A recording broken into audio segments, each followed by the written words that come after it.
बेरमो में माफिया और नेता हो जाए सावधान, क्योंकि जयराम ने कर दिया है नए आंदोलन का ऐलान। बेरमो ही नहीं, बोकारो के विस्थापितों को भी जयराम ने साफ तौर पे संदेश दिया और कहा कि बोकारो के विस्थापित बोकारो के क्षेत्र में जहां भी कब्जा बीएसएल नहीं हटा पा रही है और बीएसएल के क्षेत्र में जो भी जगह खाली है उस पे कर ले विस्थापित कब्जा।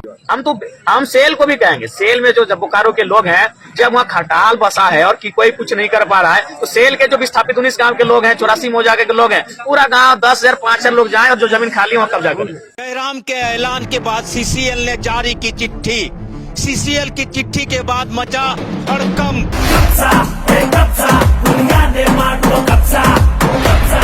सीसीएल के द्वारा चिट्ठी निकाले जाने के बाद नेता और माफियाओं में सीसीएल के बुलडोजर का इंतजार हो रहा है, तो वहीं सीसीएल अधिकारियों को जयराम महतो के अगले कदम का भय भी सता रहा है।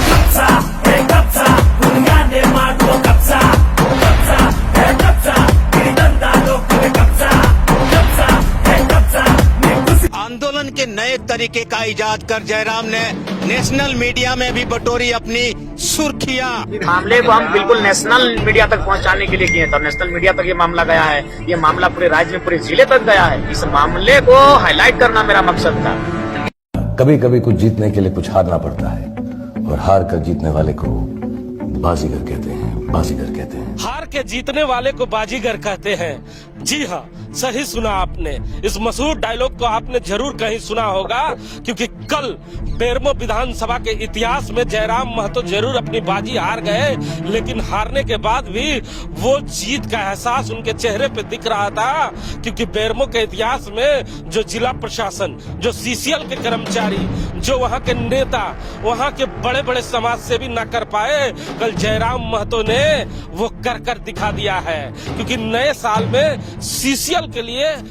एक खुशी भरा पल आने वाला है। हम आज उसी मुद्दे पे बात करेंगे। हमारे साथ बात करने के लिए राम नारायण शर्मा है। जी शर्मा जी, दर्शकों को हमारे दर्शकों को पहले बताए कि हार के जीतने वाले को बाजीगर कहते हैं, जो डायलॉग मैं सुना रहा हूँ। आखिर जयराम महतो ये बाजी हार कर कैसे जीत गए? जी बिल्कुल, आपने जो बेरमो का परिदृश्य देखा है, 2 दिनों से लगातार ये परिदृश्य चल रहा था, और इस परिदृश्य में एक क्वार्टर था, जिस क्वार्टर को जयराम महतो के समर्थक जबरन कब्जा करना चाह रहे थे, और उसको लेकर जिला प्रशासन, सीसीएल प्रबंधन, कई प्रकार की चीजें सामने आती है। हालांकि उस क्वार्टर पर जयराम महतो कब्जा नहीं कर पाते हैं। स्ट्रेटजी के तहत उन्होंने ये भी बताने का प्रयास किया कि हमने तो इंटरनेशनल मीडिया को इस सच्चाई को सामने लाने का काम करने के लिए स्ट्रेटजी रचाई थी, लेकिन क्वार्टर कब्जा नहीं कर पाने को हम उनकी हार मान सकते हैं। लेकिन उस हार के बावजूद उन्होंने जिस सच्चाई को सामने लाने के लिए ये सारा कुछ प्लान तैयार किया था, उस प्लान में वे जीत गए, और इसीलिए हम लोग कह रहे हैं कि जयराम महतो बेरमो में हार कर भी इस प्लान के तहत जीतने का काम उन्होंने किया है। बेरमो में तो कई माफिया, कई राजनीतिक पार्टी के लोग अभी खुशियां मना रहे होंगे, नए साल का जश्न मनाने की तैयारी कर रहे होंगे, लेकिन जयराम महतो ने लगता है उनके मंसूबे पे पानी फेर दिया है इस बार।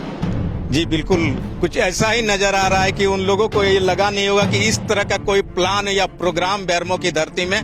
आने वाला है। लेकिन जयराम महतो ने जो करके दिखाया, और सीसीएल वर्षों से चाहता था कि इस तरह का कोई मुद्दा बहुत हाई प्रोफाइल मुद्दा बने कि उनके जो 5,000 से ज्यादा क्वार्टर अवैध कब्जे में है, उन क्वार्टरों को किस तरह खाली किया जाए। वे लगातार नोटिस जारी करते थे, लेकिन क्वार्टर खाली नहीं होते थे हिमांशु जी। लेकिन अब कल के बाद जो हाई प्रोफाइल मामला ये बना, उसके बाद सीसीएल के कर्मचारियों के लिए तो बड़ी राहत की बात होगी कि चलिए, हमारे मुद्दे को किसी जनप्रतिनिधि नहीं, जनप्रतिनिधियों के खिलाफ कहिए या जो कब्जा करने वाले लोग हैं उनके खिलाफ आगे कर दिया है। तो अब वैसे लोगों के लिए बड़ी सहमने वाली बात होगी, डरने वाली बात होगी, जिन्होंने बेरमो में और सीसीएल के क्वार्टरों में अवैध कब्जा कर रखा है। इसलिए नया साल लाइव के दौरान उनके समर्थक बार बार नेताओं का नाम भी ले रहे थे कि किन किन नेताओं ने साथ कमरा रख लिया है, किन्हीं ने साथ क्वार्टर रख लिया है, कोई विधायक का खास आदमी है, कोई सांसद का खास आदमी है, कोई मंत्री का खास आदमी है,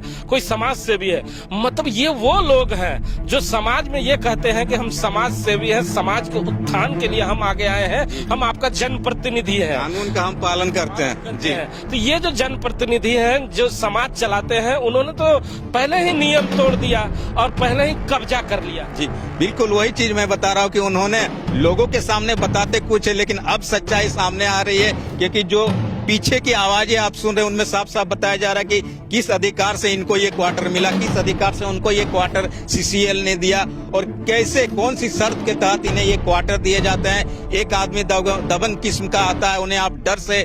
एक एक नहीं 7-7 8-8 क्वार्टर अलॉट कर देते हैं। तो ये जो सच्चाई है अब उन्होंने जो है सामने रखा है और अब लोगों को लगने लगा कि जो उनके जनप्रतिनिधि है, समाज सेवी है, राजनीतिक संगठन है और समाज सेवा करते हैं या यूनियन के नाम पर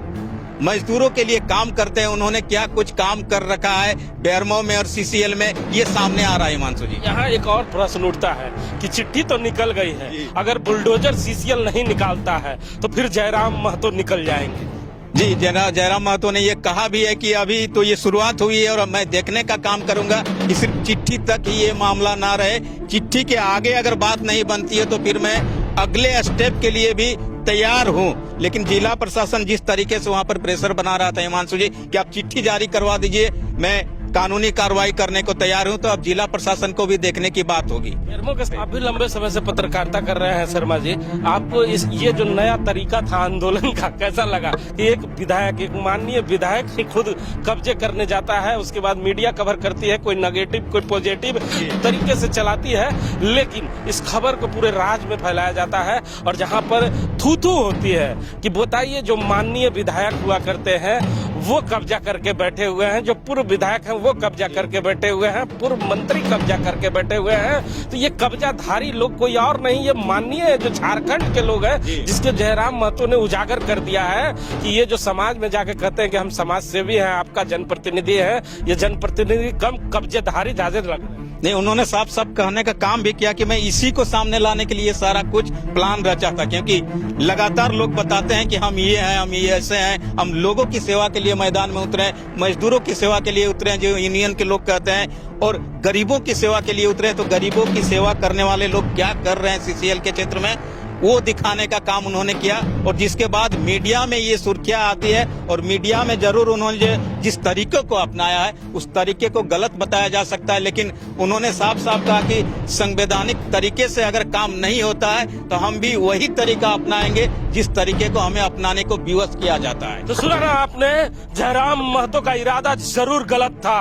भाषा जरूर गलत था, लेकिन झारखंड की मीडिया जिस तरह से उसे कवरेज कर रही थी, उन मीडिया के लोगों को एक बार बेरमो, बोकारो और धनबाद में आकर देखना चाहिए कि किस तरह यहाँ पर राजनीतिक पार्टियों ने, यूनियन के नेताओं ने, जो मजदूरों के हितैषी बनते हैं, उन नेताओं ने किस तरह कब्जा कर रखा है, उनके लोगों ने किस तरह कब्जा कर रखा है। जो दिन रात मजदूर प्लांट में काम करता है, सीसीएल में काम करता है, बीसीसीएल में काम करता है, जब उसे क्वार्टर नहीं मिलता है तब सीसीएल हरकत में जरूर आती है, बीएसएल हरकत में जरूर आती है, लेकिन इन कब्जाधारियों के नाम सुनने के बाद उनका बुलडोजर और वो पीछे चले जाते हैं। इसलिए हम झारखंड के मीडिया से भी कहना चाहेंगे